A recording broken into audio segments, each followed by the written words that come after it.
కాంగ్రెస్ రాష్ట్ర మహిళా అధ్యక్షురాలు స్వర్ణ గారు మనతో పాటు ఉన్నారు. ఇవాళ కాంగ్రెస్ గాంధీ భవన్ లో అంగరంగ వైభవంగా బోనాలు అయితే సెలబ్రేషన్ చేస్తున్నారు. ఒకసారి ఆవిడతో మాట్లాడిపోతే. నమస్తే. బోనాలు ఎలా సెలబ్రేట్ చేసుకుంటారు?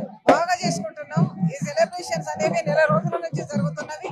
ఈ ఆషాఢ మాస బోనాలు అంటేనే అందరికీ కూడా ఆసక్తికరంగా అమ్మవారి దీవెనలు అందుకోవాలని ప్రతి ఒక్కరము కూడా ఇంట్లో నుండి బయలుదేరే కార్యక్రమం ఉంటుంది. కాబట్టి ఇవాళ గాంధీ భవన్ లో నుంచి కూడా తెలంగాణ మహిళా తరఫున ఈ బోనాలు తల్లికి అప్పచెప్పడం జరుగుతుంది.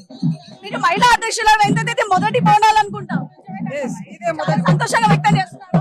అవును, చాలా సంతోషం అనిపిస్తుంది. మహిళలంతా కూడా అందరినీ ఆశీర్వదించాలని తెలంగాణ ప్రభుత్వం ఏదైతే ఉందో కాంగ్రెస్ ప్రభుత్వాన్ని ఆ తల్లి ఆశీర్వదించమని, మా రేవంత్ రెడ్డి గారి కలలన్నీ నిజం కావాలని ప్రతి ఒక్కరూ కూడా ఆయనను ఆ తల్లి బలంగా పని చేయించాలని, ప్రజలందరికీ కూడా మంచి చేయాలని కోరుకుంటాం. తప్పకుండా కూడా మహిళలందరికీ కూడా మంచి జరుగుతుంది. కాంగ్రెస్ ప్రభుత్వం వల్లే జరుగుతుందని ఖచ్చితంగా చెప్పగలుగుతాం. చాలా సంతోషం, చాలా